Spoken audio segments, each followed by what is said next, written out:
Crime is destructive. So destructive that it has affected every aspect of everyday life. Crime has been around as long as man.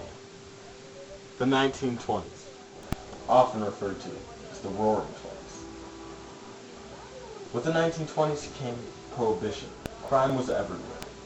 Smuggling narcotics, murder, cheating, stealing, and corruption. Corruption as low as police, and as high as the White House. The 1920s changed crime. Prior to the 1920s, organized crime was not to be thought of.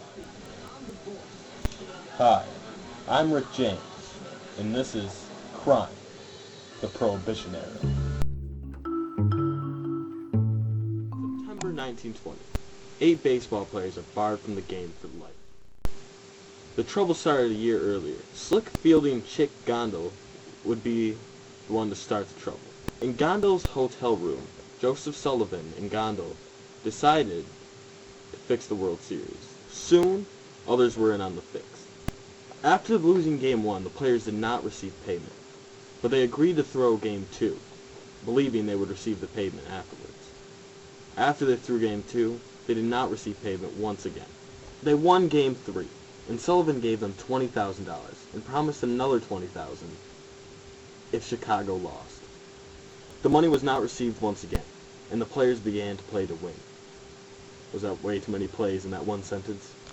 Rothstein, who provided most of the betting money, sent somebody to threaten Williams, the starter of Game 8. In the end, Gondel admitted nothing, yet Kikote and Jackson admitted to their part. Prohibition, known as the Noble Experiment, was meant to reduce drunkenness and drinking by the working class people. But many working class immigrants opposed Prohibition. Bootleggers and smugglers became a major part of crime.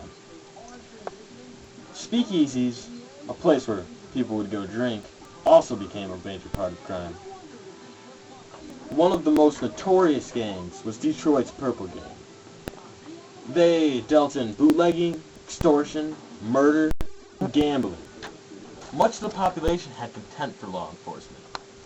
By 1932, both of the presidential candidates opposed Prohibition and favored its repeal.